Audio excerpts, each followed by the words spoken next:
Hey, it's me, Nalthazar, and welcome to another Magic the Gathering Puzzle Quest video. In today's video, I'm going to be going over the cards that I will be chasing from the upcoming Innistrad Midnight Hunt set in the Masterpiece and Mythic rarity ranges. So, let's get into it.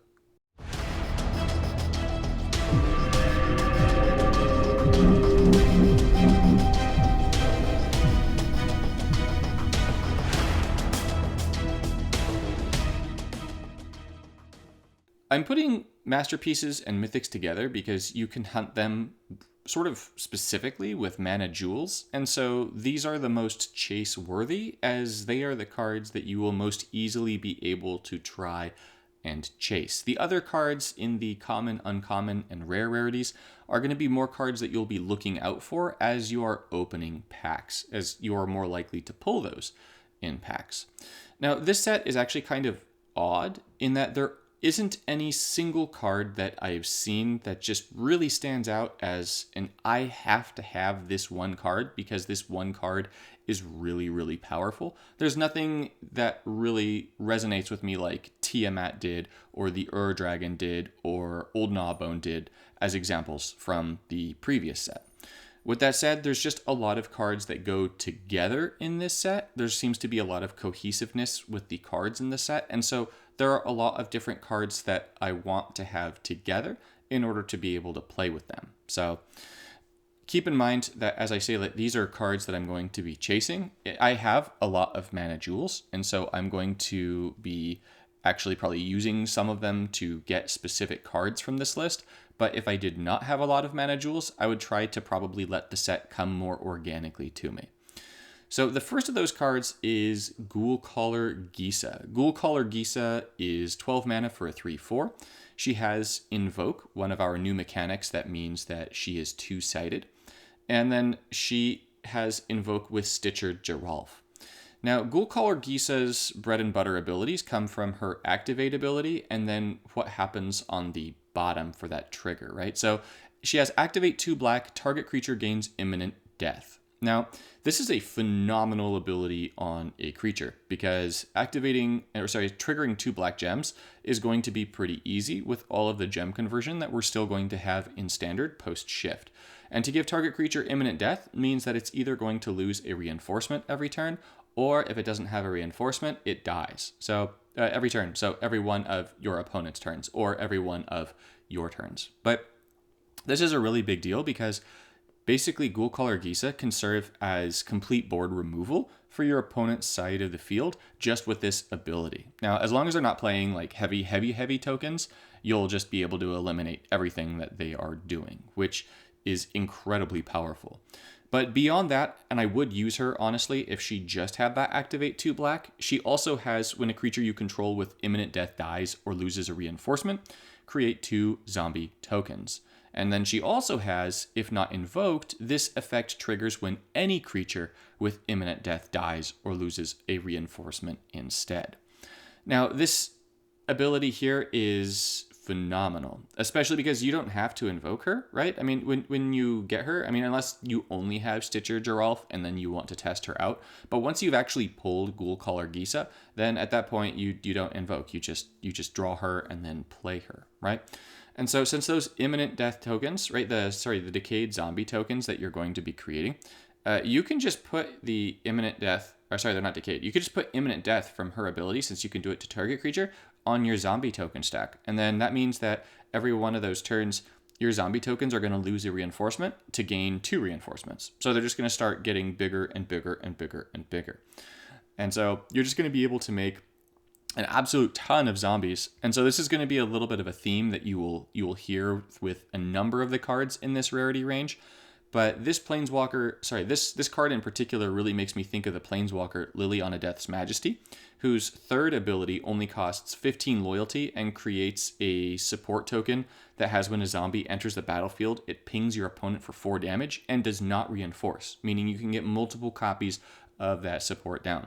So with, let's say, just a single copy of that down, then Ghoulcaller Gisa alone is going to be making 2 zombie tokens and dealing 8 damage to your opponent every single turn just from those zombie tokens there for each one of those supports. And if you're running other zombie cards from the set, you're going to be getting even more of them. So this card is definitely higher up on my to get list, and I would even actually spend mana jewels to get this particular card because this particular card stands out to me as being a very good card for events. Just you generally want to have more control in events, so it looks very good.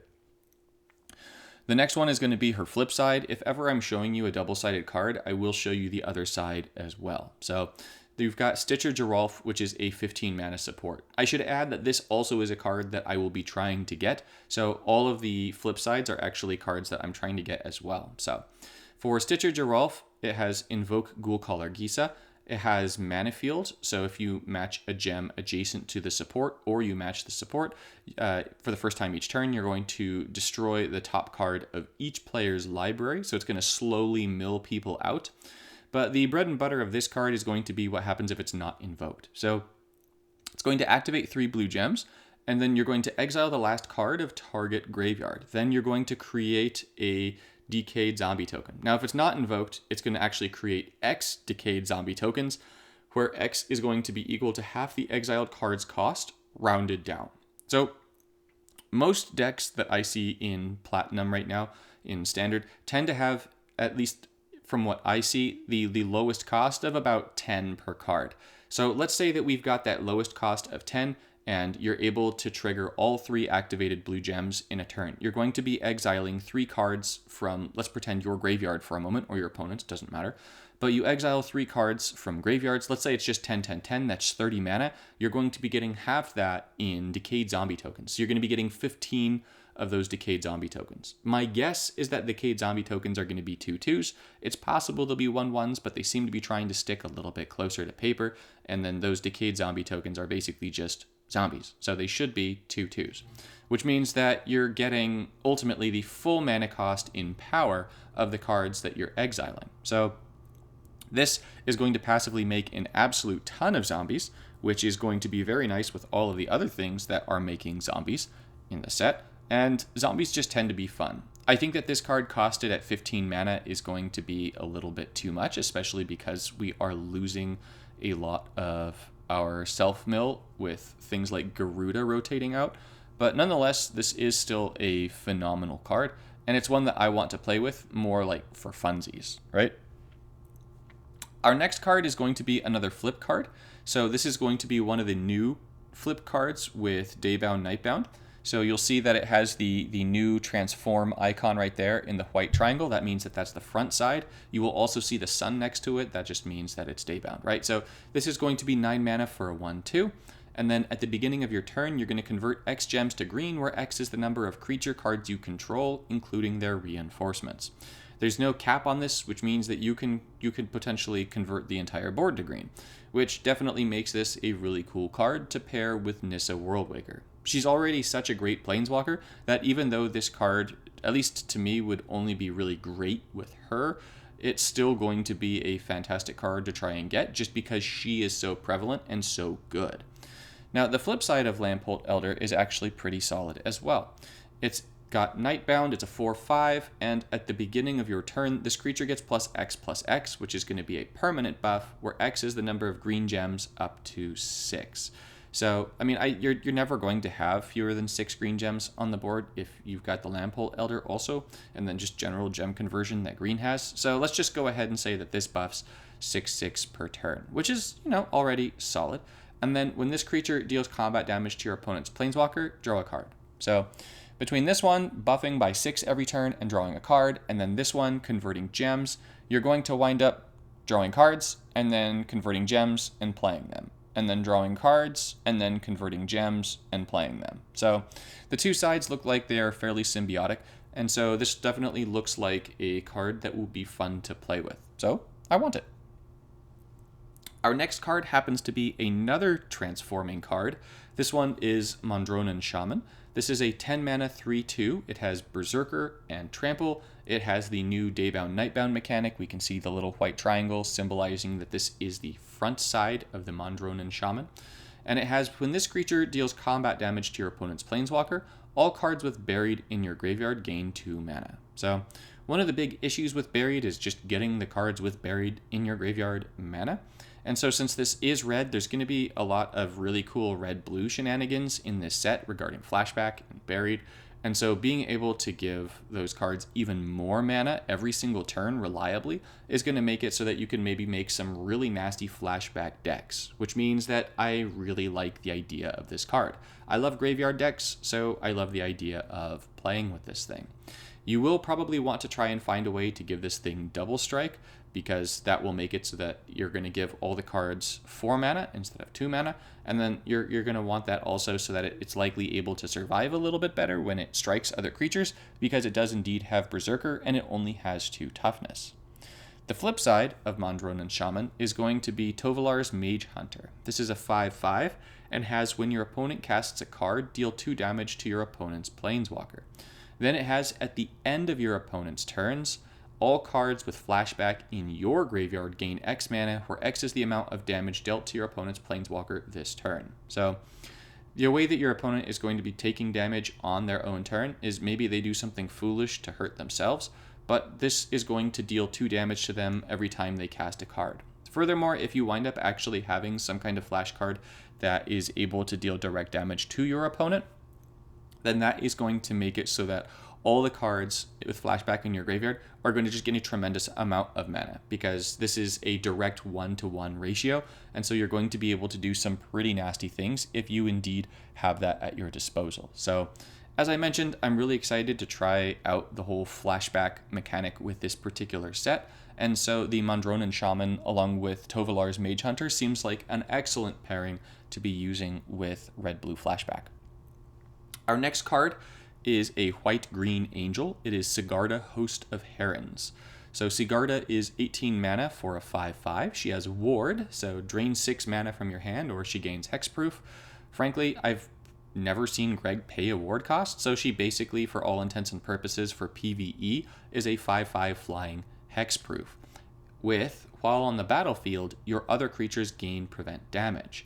So that right there is absolutely killer, because if you give a creature reach, or you play a creature with reach in conjunction with Sigarda, it's going to have reach and prevent damage. So it's just going to be able to block everything your opponent brings to the table.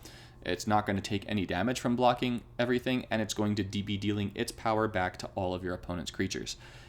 Pair that with the fact that Sigarda is effectively going to have hexproof for your opponent, makes it so that those blockers are going to be crazy nasty. But then it also has, when a creature you control blocks, becomes blocked, or becomes the target of an opposing spell, convert 5 gems to loyalty. 5 gems is quite a lot of gems to convert, especially if you factor in that you might wind up playing a critter with reach that blocks 3 cards and then converts 15 gems to loyalty. You are going to be able to absolutely spam your Planeswalker abilities using Sigarda, Host of Herons, in conjunction with something that is able to block your opponent's stuff. So this seems like a really good card to me for all players, especially because Mantle of Webs is going to be a card that you're going to have from the beginning of the game, pretty much. It's a 9 mana spell that gives a creature you control +1/+3 and reach from Origins. It's a common. And so pretty much everyone is going to have that card. And so even if you have like nothing else in your collection but the starting cards, and then you've got Mantle of Webs and this, you'll be able to make a totally nasty deck that's going to be able to dominate almost any PvE event and many PvP players. So this is a fantastic card. Our next card is going to be Spell Queller. This is a 10 mana 2/3 with flying, and it has, when this creature enters the battlefield, disable the opposing card with the highest base cost.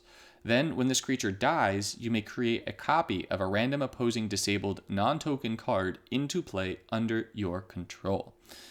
So there's a lot to unpack here. I'm going to guess, based on the wording, that when it disables the opposing card with the highest base cost, that card is just permanently disabled. It doesn't become undisabled when this thing leaves the battlefield. So if your opponent is playing really anything, like depending on when you play the Spell Queller, you could wind up locking down multiple threats in your opponent's deck, permanently. Your opponent's using the Prismatic Bridge, which is 20 mana. You play Spell Queller, that thing's not going to be fetching anything for the rest of the game.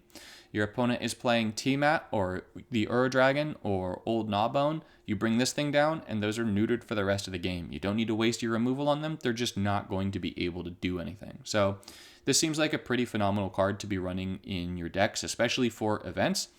The downside to this card is that it's going to be disabling the opposing card with the highest base cost. So because it disables the card with the highest base cost, you don't get to target what it disables, so you don't necessarily get to pick the greatest threat on the board.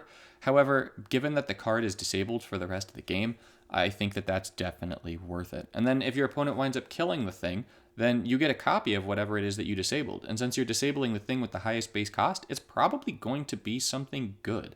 So I very much like the look of Spell Queller, and it's a card that I will definitely be targeting. The final masterpiece on my list is Stromkirk Occultist. This is 3 mana for a 3/2 trample. At the beginning of your turn, fetch the first card with Buried from your library. When this creature deals combat damage to your opponent's planeswalker, discard the last card with Buried from your hand. At the end of your turn, the first card in your graveyard that can gain mana gains X mana, where X is this creature's power. So with this one, you're going to be fetching cards with Buried and dumping them in the graveyard every single turn. On top of that, you're going to be giving them mana every single turn. And since this thing has a base power of 3, that means you're going to be giving at least 3 mana to the first card in your graveyard that has Buried.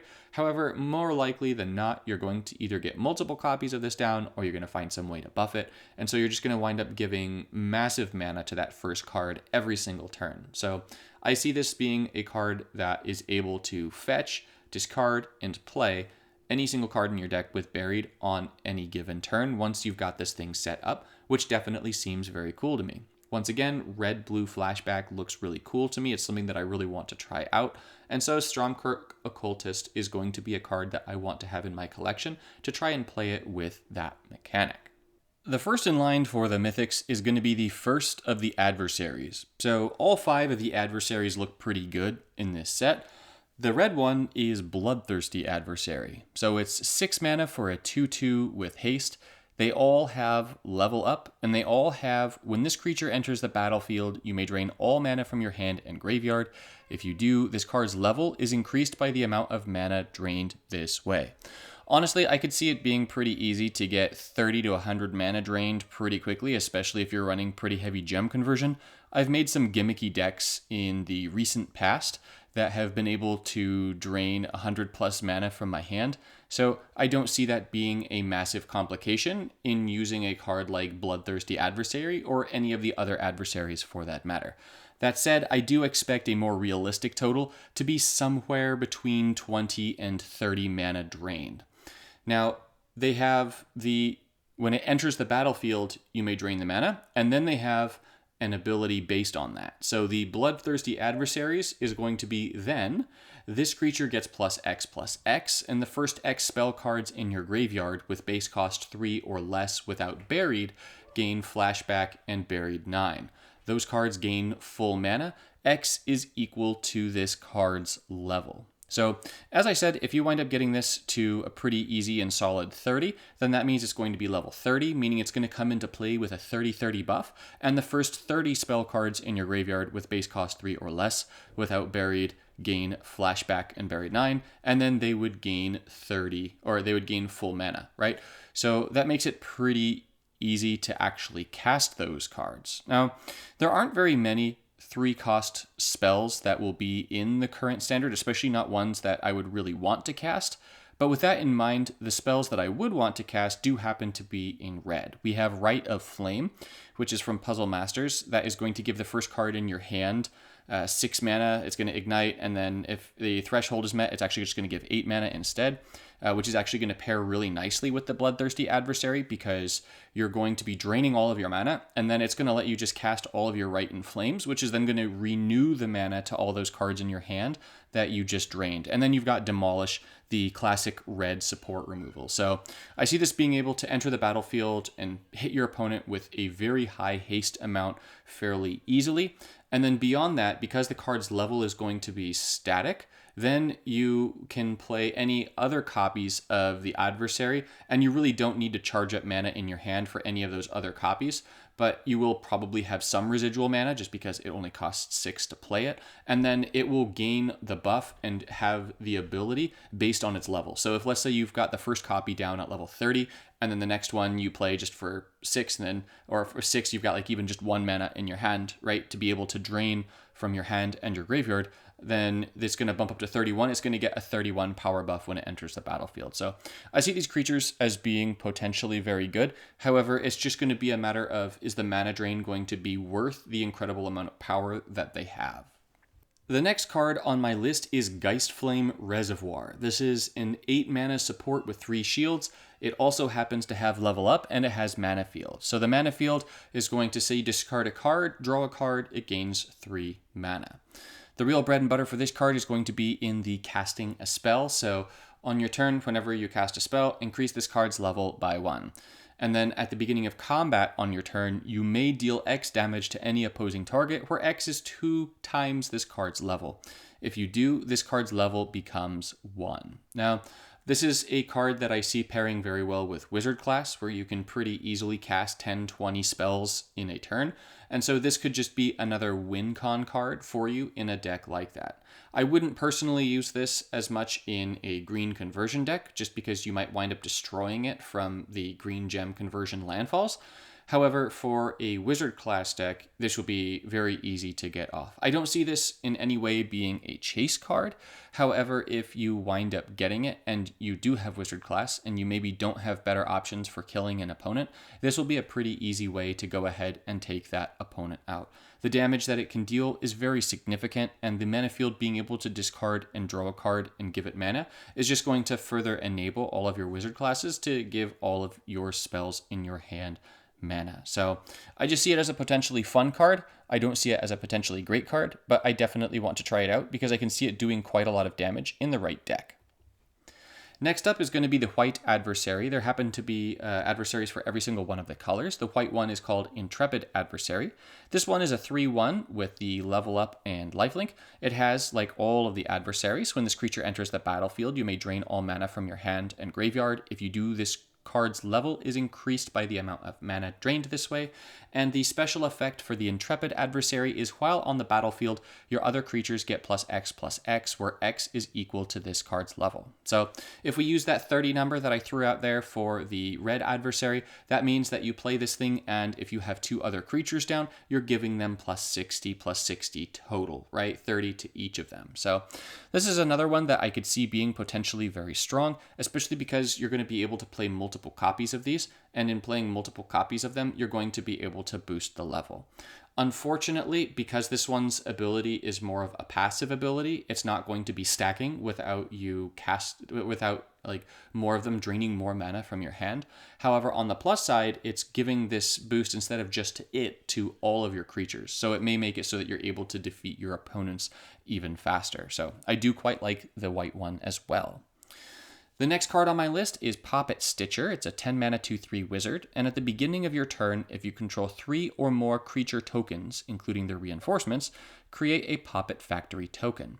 Then this creature gains imminent death. Now, I don't know what the Poppet Factory token does, but unless the Poppet Factory token winds up destroying all of your decayed zombie tokens, I don't think it really matters. But with that said, I imagine it will be something like the paper version of Poppet Stitcher, and if it is anything like the paper version of Poppet Stitcher, then it definitely has the opportunity to be pretty decent of an effect. Now, this also happens to have casting a spell, create a decayed zombie token. As I mentioned earlier, especially because of Wizard class, it's very easy to cast a whole bunch of spells in any given turn. This is not a support on its own, and so you can choose to run this with green gem conversion, which means it will be a little bit better, right? But nonetheless, it is an absolutely phenomenal producer of zombie tokens. Now, in the event that you are wondering about the paper version is going to make it so that all your creature tokens wind up having a base power of 3/3 instead of, for zombies, 2/2. I imagine that this in Puzzle Quest will probably just wind up making it so that the power of your decayed zombies is greater than they would normally be. So with that said, I am very excited for the Decayed Zombies and just general zombie tokens in the set. And so I see this being a really cool card to play with. It's not a must-have card, but it's definitely a cool card to play with. The next card is going to be the Green Adversary. This is Primal Adversary. It's 10 mana for a 4/3 with Trample and the level up. It once again has, when this creature enters the battlefield, you may drain all mana from your hand and graveyard. And if you do, this card's level is increased by the amount of mana drained this way. This creature's ability based on the mana drain is to get +X, where X is equal to the level, and then to create Y wolf tokens where Y is equal to the number of green gems up to 7. So this is a green card. You're going to be playing it in a green deck. You're pretty much always going to have 7 green gems. So when you drain the mana from your hand, you're going to get this adversary, and then you're going to get 7 wolf tokens. Those wolf tokens are 2/2 tokens, so that's going to be a 14/14 wolf. In addition to, you're getting the primal adversary, which I think is fairly safe to say will probably be in the 30 ballpark range. So you boost it by 30, it comes out as a 34/33, and then you get a 14/14 wolf. But nonetheless, that still sounds pretty solid to me. It gives you 2 creatures, so it's going to be harder for your opponent to get rid of both of them. So I'm definitely eager to try out this adversary as well. The next card on the list is Sereth, the Viper's Fang. This is 10 mana for a 3/4 human warlock. While on the battlefield, your creatures gain Vigilance, and when a creature you control attacks, that creature gains Death Touch and Berserker until end of turn. When a creature you control blocks, that creature gains Hexproof until the end of your opponent's next turn. So the second ability on this alone, I think, makes this an absolutely phenomenal card because it makes it so that all of your creatures on attack just go ahead and pretty much guaranteed remove whatever creatures your opponents have on the battlefield. It turns all of your creatures into potentially disposable kill spells, and I definitely like the idea of that. I like thinking of this as an example with, say, Nissa Worldwaker, who can just spam out tokens and then have those tokens swing into your opponent's big creatures and kill them. Or you can pair this with the new Sigarda, is I think the angel. It's the white-green angel from just a minute ago. And all of your creatures get prevent damage. So now all of your creatures will have Vigilance, prevent damage, Death Touch, and Berserker. So between Sereth and Sigarda, you're just going to be able to create a pretty hard wall in green that's going to be absolutely terrifying to get rid of. So I think this card has a lot of potential to be really good in events, just to be able to lock down the board between this and Sigarda, and then just try to play out the other cards in your deck to meet objectives. Especially because Sigarda is going to be converting a whole bunch of gems to loyalty, because your creatures are going to be hitting your opponent's creatures, which will convert gems. And then on top of that, you're not getting a whole lot of power because this is just 3 power, and I believe that Sigarda was 8, so you're not going to be killing your opponent too quickly to achieve objectives. So I see this as definitely being a fantastic combination. The next card on the list is Sigarda's Splendor. This is a 10 mana white support. I'm going to go ahead and say it here just because this is the first, I believe, of the just mono white cards that made me feel this way, but white is absolutely making out like a bandit in this set. It's becoming, I think that white walkers especially are going to go up on the tier list of mine once I have a chance to play with the new cards with the white walkers, just because they're getting so many decent cards that are going to enable their tempo and removal, which is exactly what white needed because it already has enough bombs that are going to retain in standard. So this one is 10 mana. At the beginning of your turn, this card's level becomes X, where X is equal to the sum of your creature's power and toughness and the amount of white gems on the board. Then when you make your first match during your turn, if your life total is greater than this card's level, draw a card. It gains half of its mana. Otherwise, gain 3 life. And then when you cast a white card, gain 3 life. So this card is going to enable you to gain a whole bunch of life on its own, which is really good, especially because you want your life total to be greater than this card's level. But for the most part, like at the beginning of the game, if you get this card, it's just going to draw you a whole bunch of cards and give them half mana. Whereas once this card is no longer drawing you cards, you're probably going to be in a state where you're going to win the game anyways. And then if your opponent winds up wiping your side of the field, especially because Ruinous Ultimatum is being exiled from standard basically, there aren't going to be too many things that are going to get both creature and support removal beyond stuff like, I think it's called Ondu's Inversion and then the Great Aurora. There's still a few cards that will be able to, but there aren't many. So this is just going to enable you to recover from removal more quickly. So the combination of card draw and life gain is a phenomenal and mana, right? Is absolutely phenomenal. This one is absolutely one of my chase cards. This is one that I will personally be chasing because I do very much like playing with white, and I think this will enable a lot of white decks.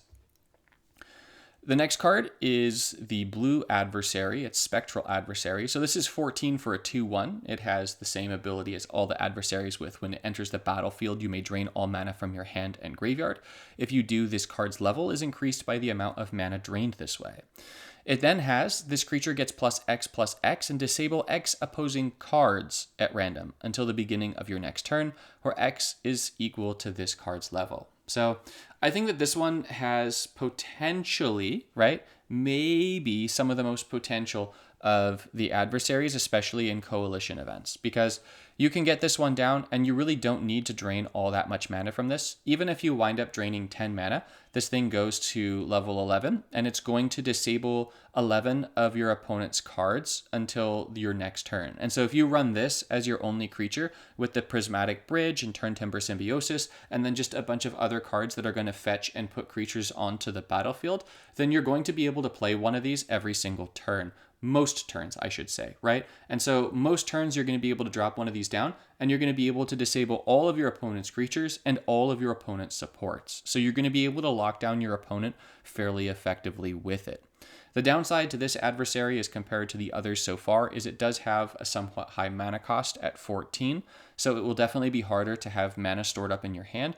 However, with that said, we definitely have enough gem conversion, and because this is blue, you could potentially try and wind up running this in a blue-red flashback deck, which would wind up having a bunch of mana in the graveyard that you could use for the adversary as well. So not only is this going to lock down your opponent, but it will enable you to kill your opponent. So I definitely think that this could wind up being a good card. I don't see it being an absolutely broken great card. It's not one that I'm actively going to be chasing, but once I get it, I will absolutely test it out and see if it's as good as I think it could be. Next up on the list is, I think, the last of my mythics, and it is Tainted Adversary. This is the Black Adversary. So this one is 6 mana for a 2/3 Death Touch. It has, when this creature enters the battlefield, you may drain all mana from your hand and graveyard. If you do, this card's level is increased by the amount of mana drained this way. And then create X times 2 Decayed Zombie tokens, where X is the level. So you're going to create a whole bunch of zombie tokens. If we go back to that 30 number that I mentioned earlier, then this thing's going to enter the battlefield and it's going to create 30 of those decayed zombie tokens.